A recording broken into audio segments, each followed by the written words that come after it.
जय माँ इंद्राक्षी जय अम्बे। इंद्राक्षी धाम में दर्शकों आप सभी का हार्दिक स्वागत करते हैं। आज के दिन जिन जातकों का जन्मदिवस है, मैरिज एनिवर्सरी है, उन सभी को हमारी तरफ से बहुत बहुत शुभकामनाएं। आज कामदा एकादशी है। नाना भांति के पापों से साधक को मुक्त करती है। इस विशेष एकादशी में हमें क्या दान करना चाहिए, किस मंत्र का पाठ करना चाहिए, सारी जानकारी इस अंक में हम आपको देंगे। आइए पहले आज का हम पंचांग देखें। 19 अप्रैल सन 2024 दिन शुक्रवार, संवत 2081, चैत्र मास शुक्ल पक्ष, तिथि एकादशी, नक्षत्र मघा, राहु काल 10:30 से 12, दिशा शूल पश्चिम दिशा। कामदा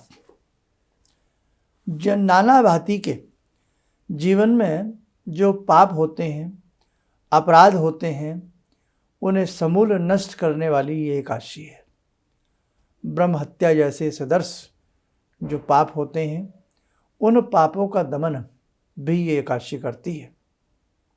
साधक प्रातःकाल उठ करके ही स्नान आदि करके हरि चिंतन में डूब जाए। भगवान श्री हरि का पंचोपचार या षोडशोपचार पूजन करे। पूजन करने के उपरांत कथा करे, कथा को सुने। बहुत लोग ऐसे नहीं पढ़ पाते हैं, तो कथा को कहना और कथा का स्मरण करना दोनों ही महत्वपूर्ण होते हैं। तो कथा को सुने या कहे और उसके बाद श्रीमन नारायण के चरणों में अपनी भक्ति को जगावे। मन में भगवान श्री हरि के प्रति अगाध श्रद्धा उत्पन्न करे और श्रीमन नारायण बोलते हुए या तो भगवान श्री नारायण के 1008 नाम, 108 नाम, या गजेंद्र मोक्ष, या ओम नमो भगवते वासुदेवाय नमः, ओम नमो भगवते वासुदेवाय नमः, या हमने अनेकों बार एक मंत्र बताया है जो स्वयं सिद्ध मंत्र है, श्रीमद् भागवत गीता से है। क्या? नम कृष्णाय वासुदेवाय हरे परमात्मने प्रणत क्लेश नाशाय गोविंदाय नमो नमः। लेकिन ये सबकी जुबान पर चढ़ जाएगा। ओम नमो भगवते वासुदेवाय नमः। सुंदर सा भगवान विष्णु को, हरि को तिलक लगा करके, गोपी चंदन हो या मिश्रित तिलक आपके पास कोई हो, लगा करके पुष्प आदि अर्पण करके, श्रीमन नारायण को धूप दीप आदि अर्पण करके इस मंत्र की 3 माला, रुद्राक्ष की माला से, या इस मंत्र की 5 माला या कम से कम 1 माला का साधक जप करे। यदि आपने व्रत रखा हुआ है तो व्रत के नियम आपको मालूम ही होंगे, उन्हें अच्छे से आप निभावें। दिन में चलते फिरते उठते बैठते श्री हरि श्री हरि श्री हरि श्रीमन नारायण मंत्र का जप करता रहे। अजपा जप करे। जिस जप की कोई संख्या ना हो, जो जप बिना माला के किया जाता हो, अपनी सांसों की माला पर इस मंत्र को करते हैं बहुत साधक। कैसे? सांस छोड़ रहे हैं, सांस ले रहे हैं, श्वास आ रही है, श्वास जा रही है, हर श्वास पर श्री हरि, जाती श्वास पर श्री हरि, आती श्वास पर श्री हरि। अनेकों अनेक प्रकार के भेद हैं मंत्र को जप करने के। बहुत साधक खेचरी मुद्रा लगा करके श्रीमन नारायण की भक्ति में डूब जाते हैं। वो विषय थोड़ा सा अलग हो जाएगा, कभी बाद में उसके बारे में चर्चा करेंगे।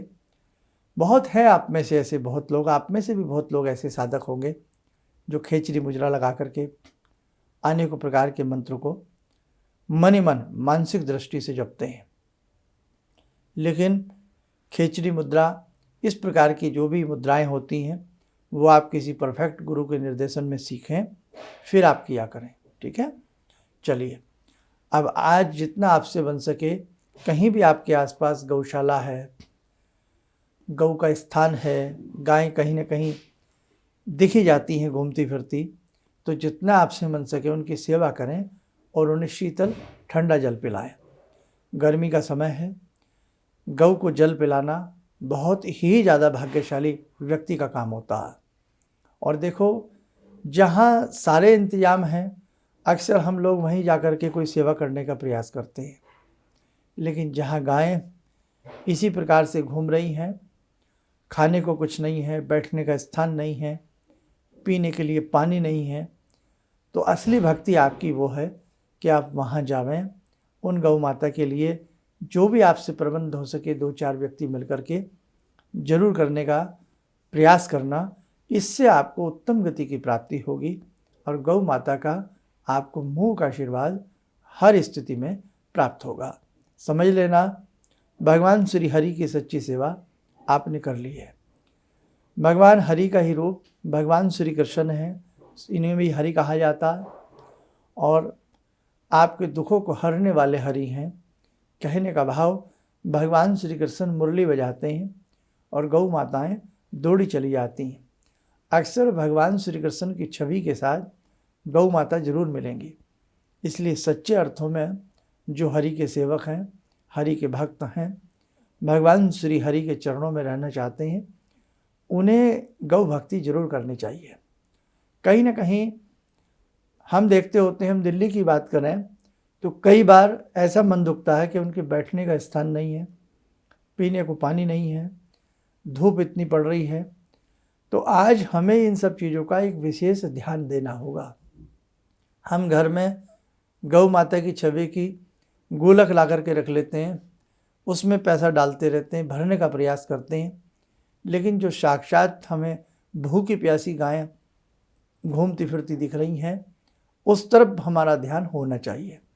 आप गुल्लक में पैसा जोड़ें और वो पैसा उनके किसी न किसी काम में लगावें, तो आप समझ लेना कि आज हरि चिंतन आपका हुआ है, आज हरि भक्ति आपकी हुई है, आज आपने बहुत बड़ी सेवा करी है। तो इसलिए ऐसा प्रबंध आपको करना चाहिए। पहल किसी न किसी से तो होती है ना। हर व्यक्ति ये सोच लेता है, आज देखा ना आपने, कूड़े के ढेर पर खड़ी रहती हैं बेचारी, माँ गंदगी भी है, सूखे पत्ते भी हैं, पन्नियाँ भी हैं, खाते रहते हैं। तो आप ऐसा स्थान चुनें, ऐसी गौओं को चुनें, उनके लिए जो भी आपसे हो सकता है वो आप करने का प्रयास करें। फिर देखें कैसे आपको विशेष प्रकार के चमत्कार मिलते हैं। आज कितना अपराध बढ़ रहा है, कितना पाप बढ़ रहा है, आप देख रहे हैं ना चारों ओर। और जितना अपराध, जितना पाप बढ़ रहा है, उतने ही व्यक्ति के मन खराब हो रहे हैं, उतने ही व्यक्ति का मन निराश हो रहा है, उतना ही व्यक्ति का मन दुखी रहता है। तो कहने का भाव, इस अपराध को मिटाने की एक पहल सभी लोग करें। जहाँ भी आपको ऐसे मूक प्राणी नज़र आवें, मूक जीव नज़र आवें, उनकी सेवा आप जरूर करें।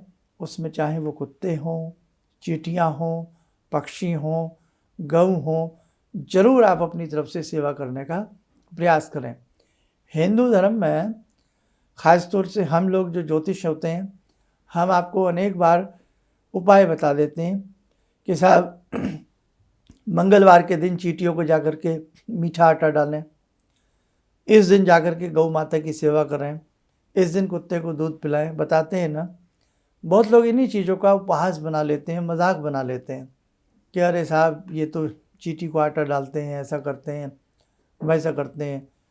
अरे भैया, इसके पीछे ये अर्थ भी तो देखो कि आप किसी जीव की सेवा कर रहे हैं।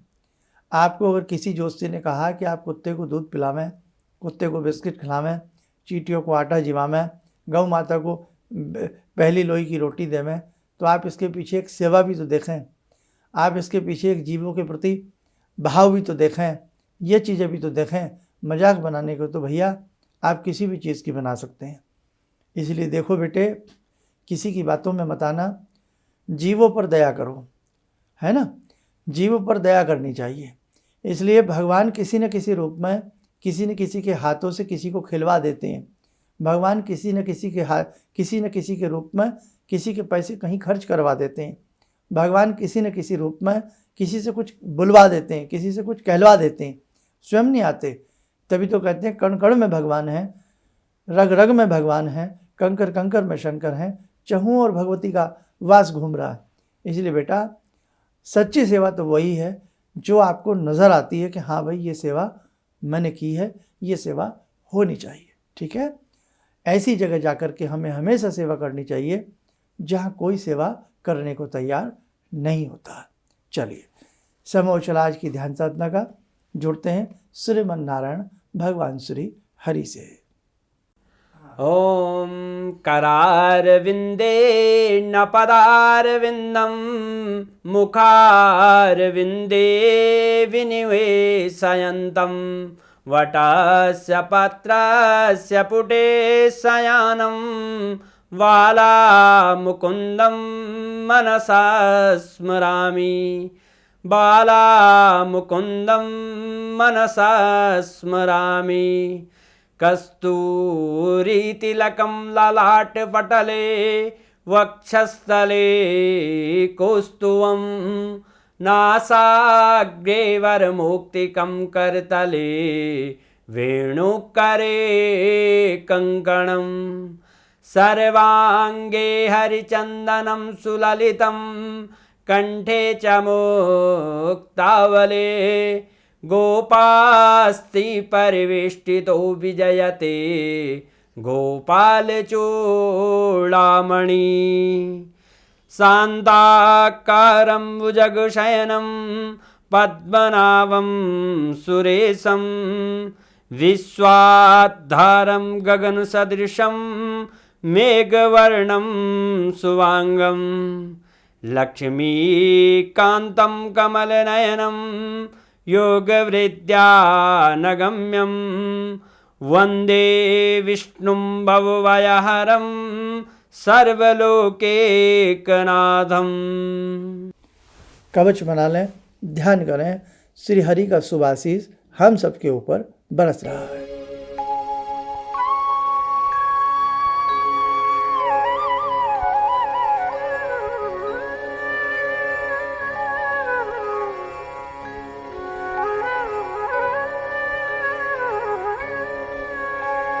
ओम बोलते हुए नेत्र खोलें, सामान्य हो जाए।